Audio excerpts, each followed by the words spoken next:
I know this title pissed you off. I know your blood is boiling. You're probably in the comment section right now typing up something the first 2 seconds of the video. Oh my god, Sanji took a punch from a baby who's not fully grown. He's at 98%. He's not even using haki. He's the weakest seraphim. Yeah, okay. But you guys thought you can bait me this entire week by spreading fake spoilers, completely lying out your ass just because you hate this guy so much, diminishing this cool ass moment that he got, spreading fake stuff, and using the most crazy amount of headcanon to make this guy look like a piece of shit. You thought you could do all that and I wasn't gonna get back? Get back, nigga!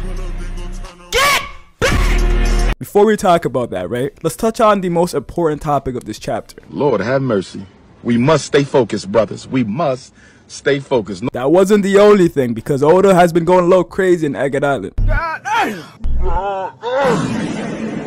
Bro, I cannot talk about it at this point. Like, it's in my face. Like, Oda, brother, I don't know if you haven't seen your wife for the last 2 weeks or something, but yo, you might want to go see her. But yeah, obviously, this chapter was a good chapter. We'll talk about this other stuff a little bit later on in the video, but I know what you guys are here for. You're here for the agenda, right? It's so funny because my channel has come to a point where, like, people are saying, yo, look at your fan base, bro. Whenever Sanji wins a poll or something, yo, this just says something about your subscribers being Sanji fans, bro. Your subscribers are brain dead. Even though I make countless videos talking about Zoro, hyping up Zoro multiple times, and I said in multiple videos that Zoro's over Sanji, and it shouldn't be a debate, but no. People want to cope and say my fans are just dumb. How about you? But yeah, let's talk about the Sanji panel real quick. Let's talk about it. So, Sanji's chilling, right? He's chilling with his arms crossed, and I didn't notice this until after, but yo, he's pretty cool for this. So, he's chilling. S.I.Q punches him in the face, and then he tells S.I.Q, do you understand what the power of love means? And Sanji's so OP. The man gets strength from so many different things. Like, his emotions make him stronger, and that's a fact, right? Like, if you hurt Nami in front of him, bro's gonna get like 50 times stronger. But yeah, S.I.Q goes to punch Sanji, and it does absolutely nothing. And it's crazy because the double standards that you Zoro fans have, you crazy people, we see Sanji smiling. Bro's cigar hasn't even left his mouth, completely unscathed, but he has like a couple of scruffs on his face, and people are saying he got damaged. Well, weren't you guys the same guys the last chapter that was saying that Sanji never damaged S.I.Q, even though the man was looking like this?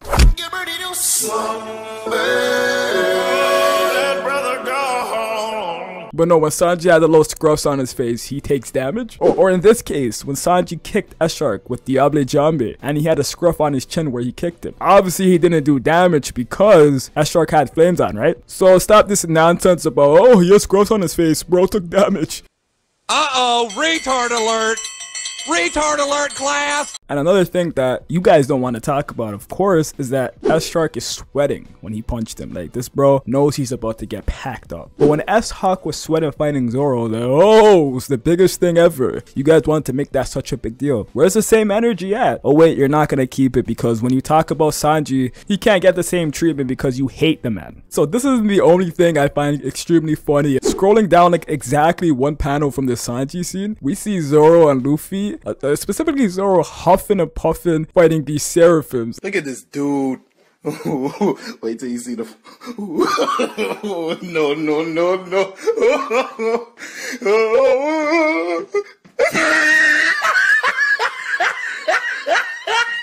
And right above that, we see Sanji casually smoking a cigarette with his arms crossed, taking a punch from a seraphim while these guys are exhausting themselves. So, I mean, I don't know what Oda's trying to convey here, but it looks pretty funny to me. Like, if you never watched One Piece before, like, and you've seen some shit like this, you'll be like, yo, Sanji is him. The biggest cope I'm seeing of all, like, this is the most extreme cope I've seen, is that people are now trying to talk about hockey feats. Oh, Seraphim has no hockey feats. S.I.Q has no hockey feats. Bro, what? Bro, what are you guys talking about? Like, what do you mean they have no hockey feats? First of all, these guys are robots. Let's remember that. They were literally built in a lab. Their power literally comes from science. Them having hockey isn't guaranteed. It's possible since they have human emotion, but it's not 100%. Let's chill for now. Why, when Sanji is tanking a hit from a seraphim, automatically we start talking about them having hockey? Like, yo, you guys are tripping. Another funny thing that happened this chapter is that S.I.Q disappeared in front of Luffy and Zoro and Rob Lucci, right? Let's not just say he disappeared in front of Zoro because that is kind of unfair.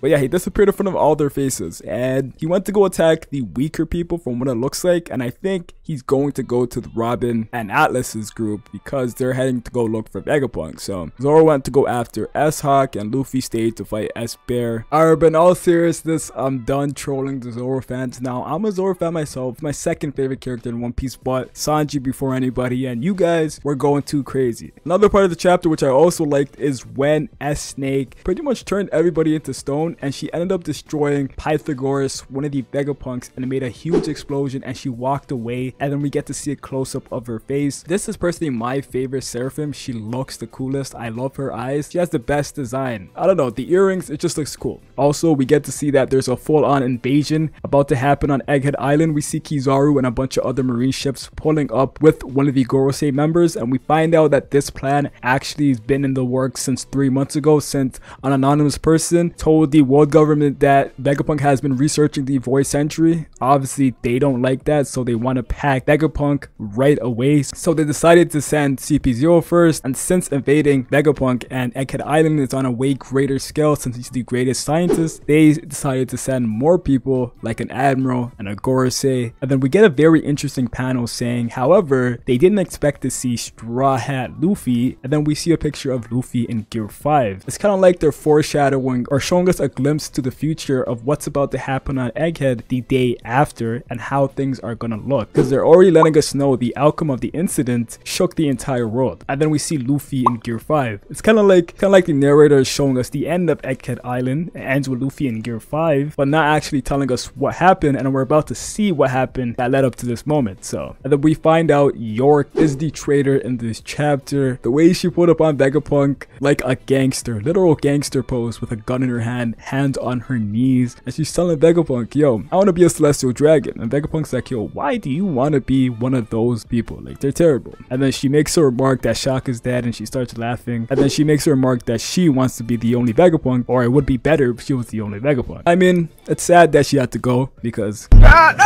besides that, it's an alright reveal. Like, it wasn't anything too crazy. We don't really know York like that for this to be one of the craziest plot twists of all time, but it's cool. But yeah, guys, that's pretty much it. Sure, let me know what you guys think down below. Leave your thoughts and comment, and I'll catch you guys next time. Peace.